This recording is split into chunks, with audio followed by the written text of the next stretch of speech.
I don't know, do any of y'all ever have like imaginary friends? Like you're in elementary school again? Like no one's there, but you need someone to be there. So you, maybe you imagine like a friend you actually have, or maybe you just imagine like a person, an imaginary person.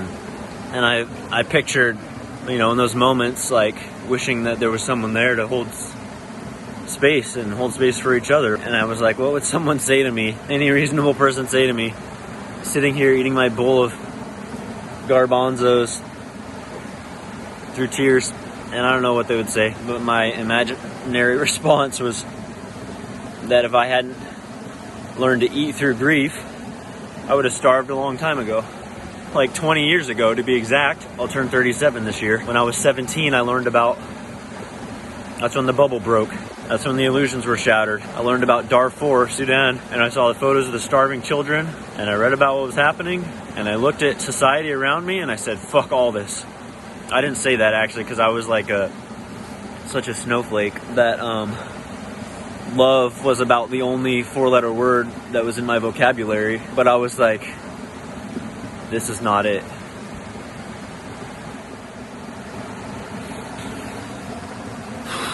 And I started inadvertently like starving myself.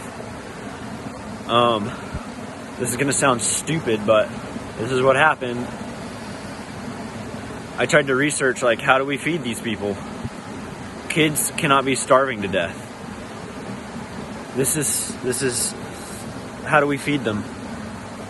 And the more I saw about the humanitarian, you know, the aid organizations and the bureaucracy and the lack of political will amongst the nations that could provide sufficient aid, and obviously, you know, that's not the real solution. The solution is to decolonize and just give them their own resources back so they can provide for themselves, you know? But aid is a short-term necessity because it can take 6 months to grow a crop. It could take 2 years if you have to install infrastructure, water, lines, build the soil. But only a month to starve to death. So, you know, the math doesn't math. You can't just like start from square one and be like, we're going to feed ourselves. Interdependence. You know, plant a fruit tree, 5 years to eat from that tree. 45 days to die of starvation. How does that? The generation before us feeds us. Or the crop we planted, you know, months ago. So anyways, what I was trying to say is about trying to figure out how to feed people. That's how I end up becoming a farmer. Not that any of the food I'm growing here is helping them, but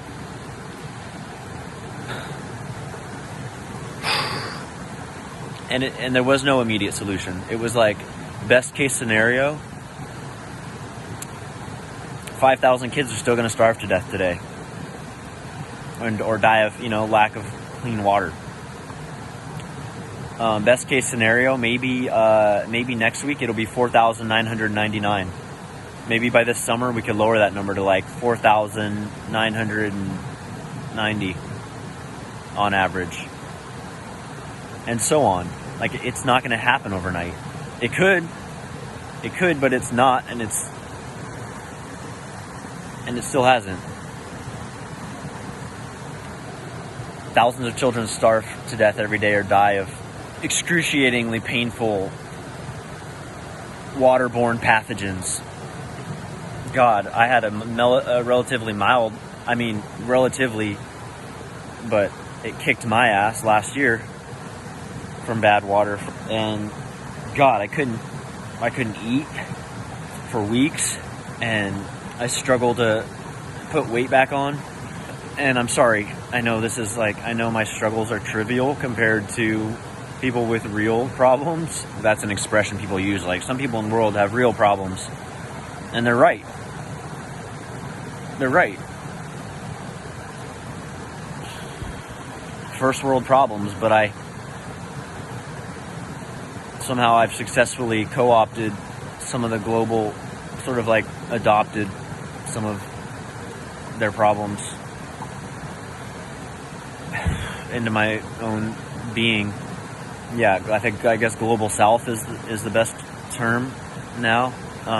It's obviously not just the south, but we're not calling it first and third world anymore, that's for sure. And then it was like, oh, developed nations and developing nations, that's politically correct. Developing to what?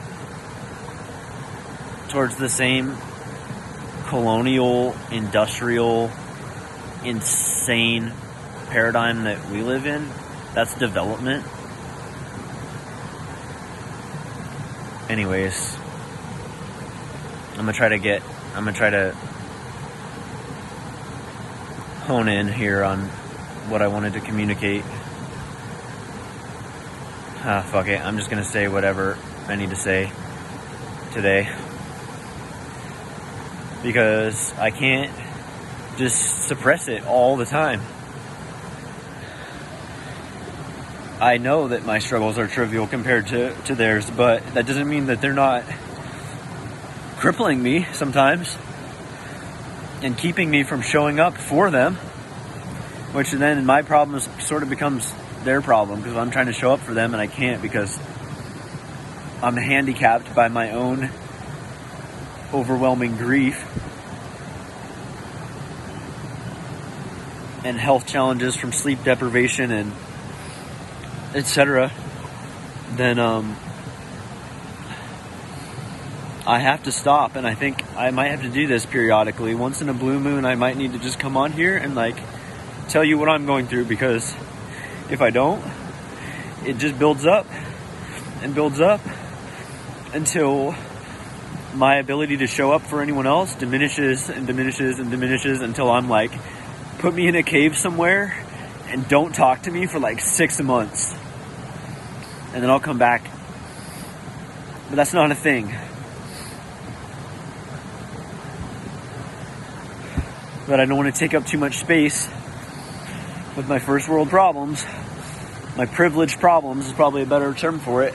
So I silence myself if it gets to a point where I don't know how to show up around other people without just like this happening, because there's so much in between me and them. Because if they're not feeling this, then I'm like, we live in different worlds. We live in different realities. So how do we connect? But how do I live without connection? I think the answer is I can't, and I have to figure it out.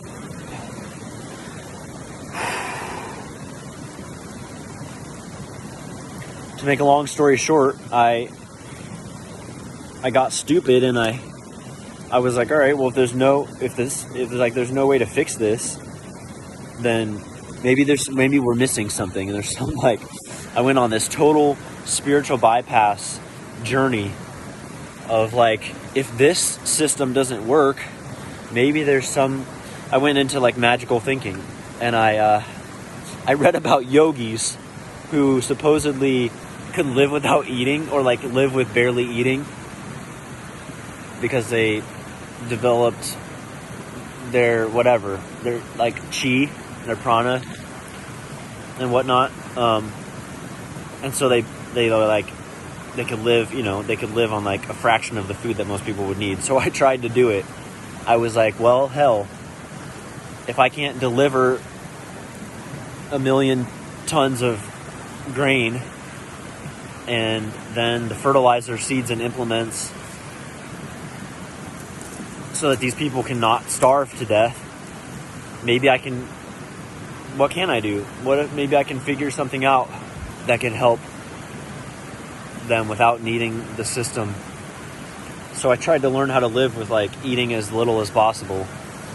And man, that gave my mom a lot of grief to watch me. Like, I thought I was on this spiritual journey of like trying to figure out something amazing to help people, and because I couldn't live, it was like, if I cannot accept, what's the saying? Like I said, spacey. Grieving gets me spacey.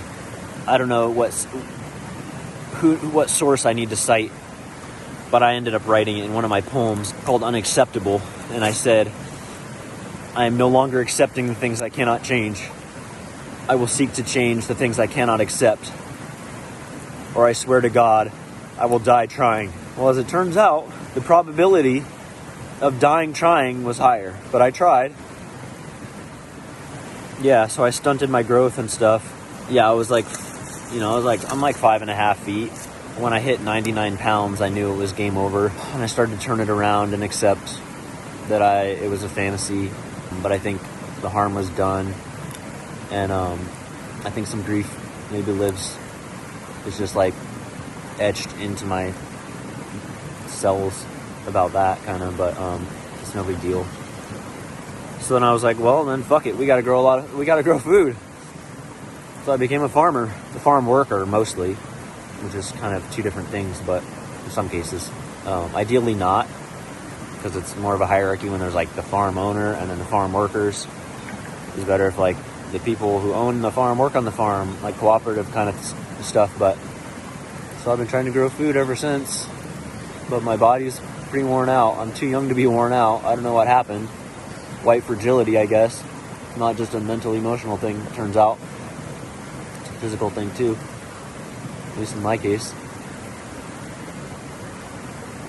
Carrying 10 tons of grief doesn't help. Bottling up tornadoes and hurricanes and volcanoes of rage doesn't help either.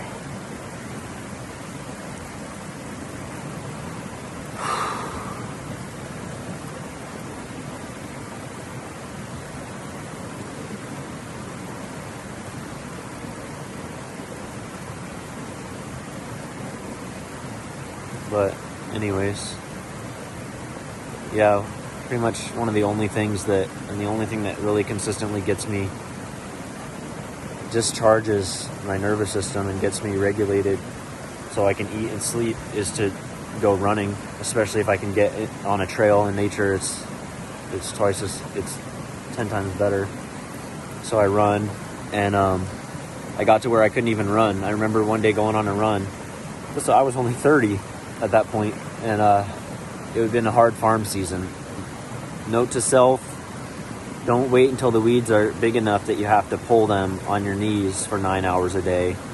Use the hoe and get them when they're tiny, or mulch, obviously, but on a large scale farm, mulching isn't really always practical. So yeah, it was a hard season with like long days on the knees, and I remember going for a run, or trying to go for a run, and I couldn't even run. My knees started to ache, and I had to walk home, limp home. I limped home. That's not even to get into the lower back, stuff like that. But God, I used to cry myself to sleep, just out of sheer. I farmed in Hawaii for a while, and I didn't understand some things. You don't, understand until in retrospect.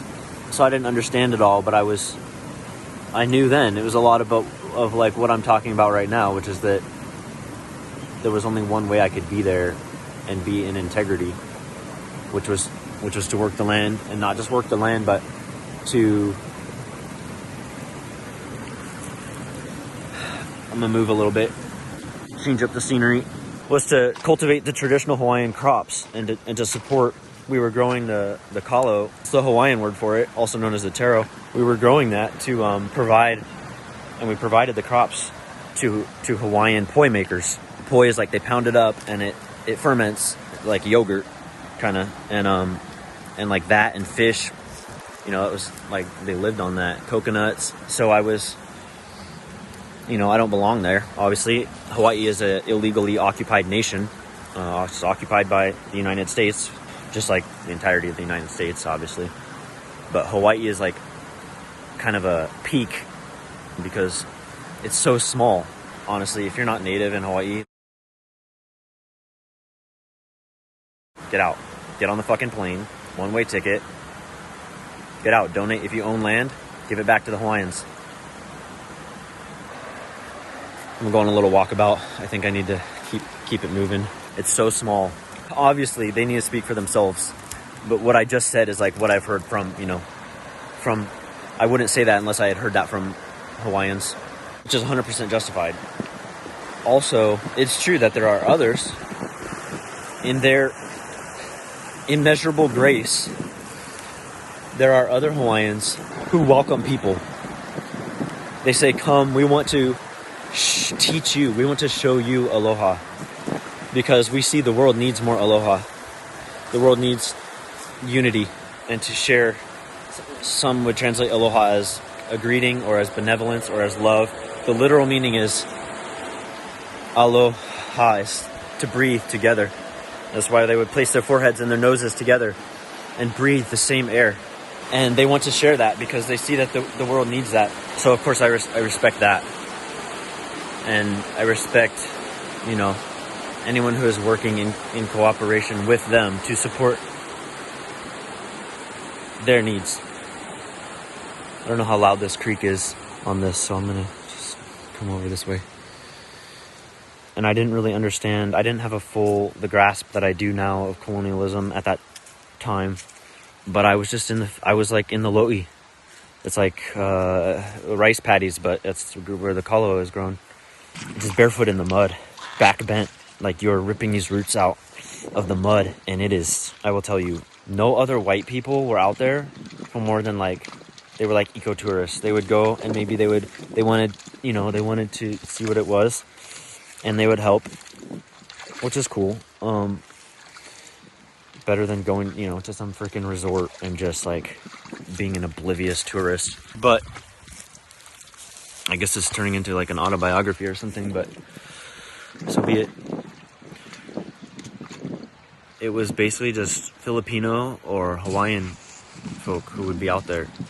And I tried to, hang in there. But the way my back would ache at the end of a day of that work, I've been unhoused most of my adult life. Not on the street, not on concrete and under bridges, but just sleeping in a tent on the farm. Because the farm, I did not make enough money to pay rent. So that was just the way it was.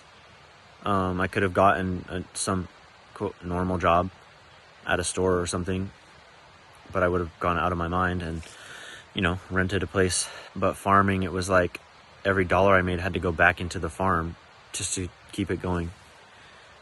And so it was I can either farm or I can have housing. I chose to farm. And on that farm, actually, it was owned by this billionaire. What's it called? Kauai Ranch. You can look it up. Kauai Ranch.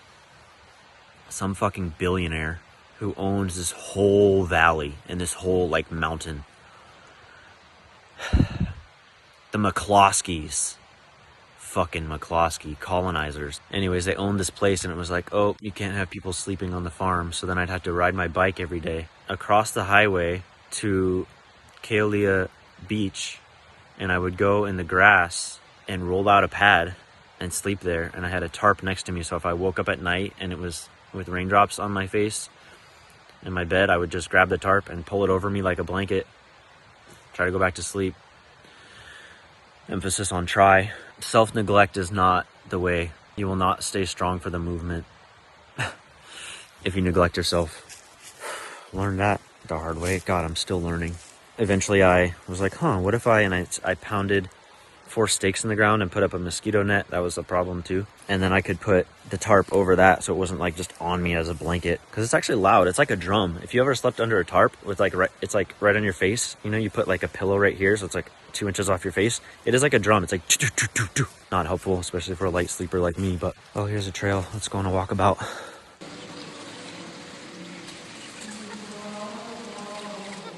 Patience.